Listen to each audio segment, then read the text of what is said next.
They say silence is peace, but they don't know the kind of silence that screams. It's been 37 nights since I last slept. Not truly slept. Not the kind where the mind rests and the soul wanders freely. No mine is tethered, shackled to the sound I cannot silence.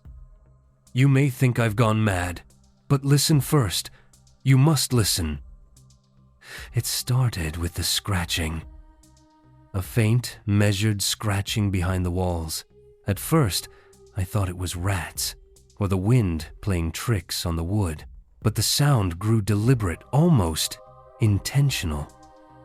It would stop the moment I turned my head, and return the moment I blinked.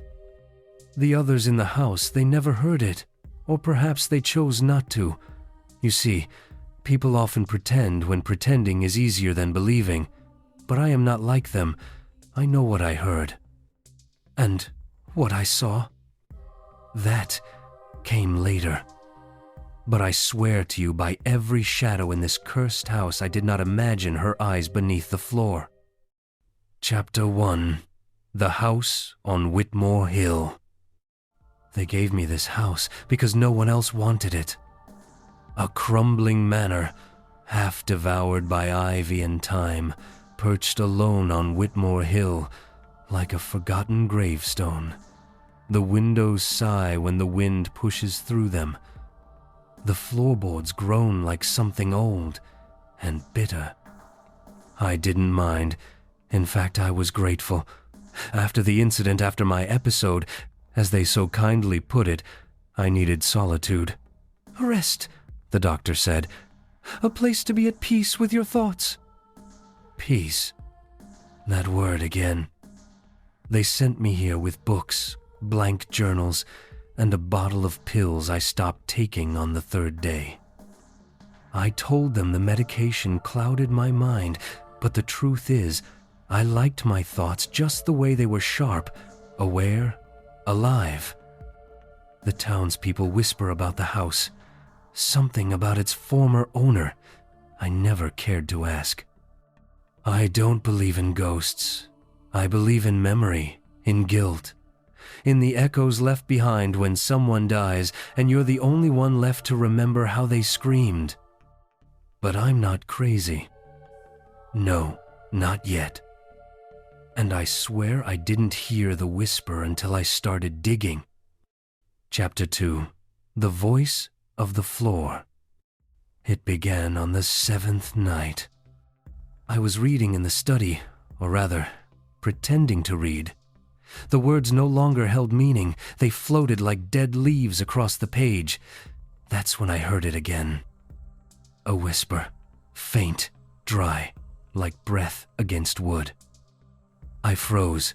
My body turned cold, not with fear, but anticipation. I closed the book gently. I didn't want to startle at her, I should say. It was a woman's voice. Soft, desperate, and accusing. It came from beneath the floorboards. Of course, I searched. I tore up one plank, then another. My fingers bled, my breath came in gasps, but I found nothing. And yet, every night, the voice returned, always just below me, like it was following my steps, waiting for me to be still so it could speak again. At first, I thought it might be guilt. The doctors said I hadn't let go of the past, that my mind was manifesting regret. What do they know? No one knew her like I did. No one heard her like I still do. But I ask you this, if the voice was just a trick of my mind, then who left the withered rose on the floor beside my bed? Chapter 3. Beneath the Skin of the House. By the 10th night, the house was breathing. Not metaphorically, not some poet's flourish. I heard it inhale through the cracks in the walls, felt it exhale through the chimney. The air would grow thick just before she spoke, as though the house itself was feeding her voice. I started sleeping in the armchair, afraid to lie flat, afraid of what might rise up from beneath the floor to meet my back. The rose was gone the next morning.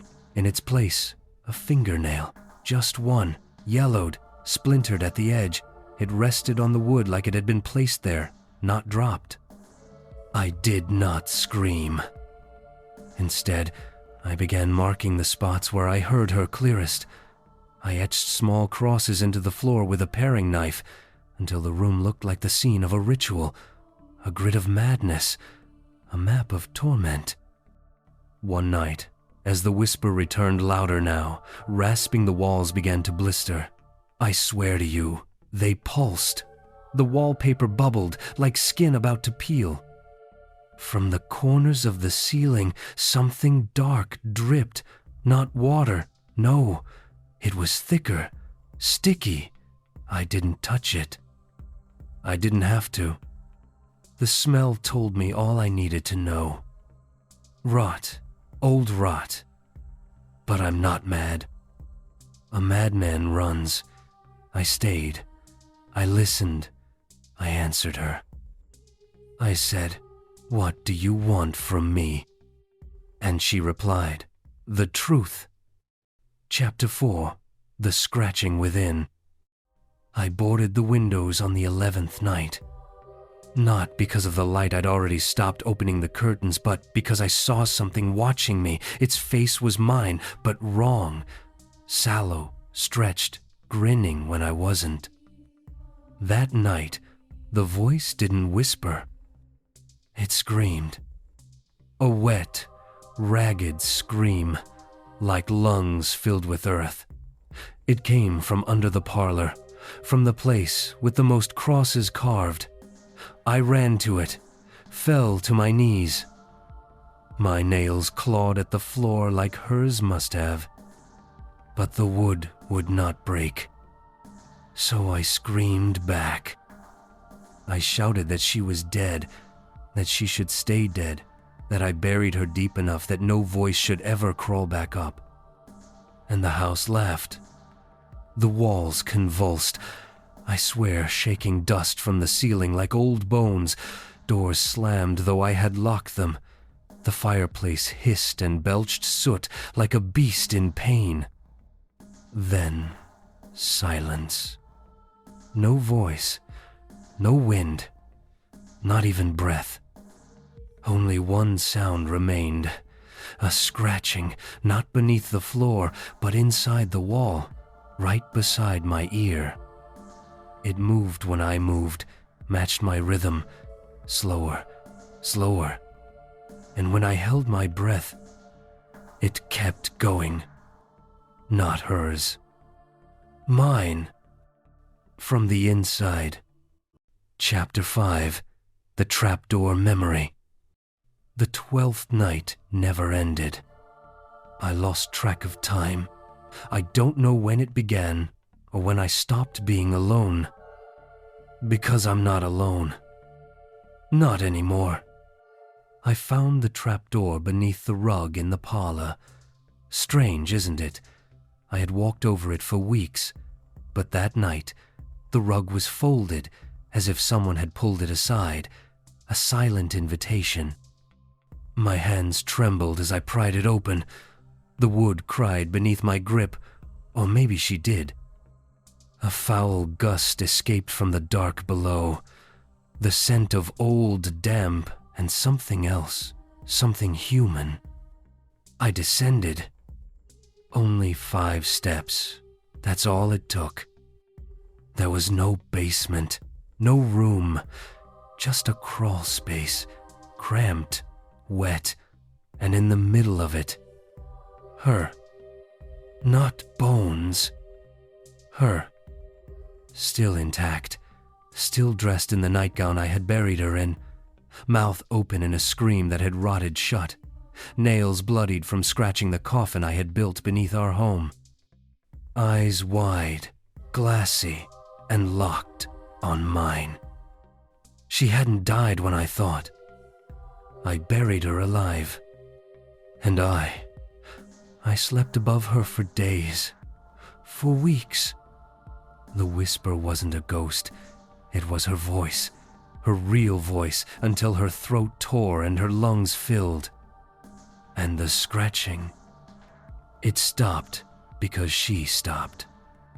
I wanted silence, peace. So I gave her death. And now the whisper is in me.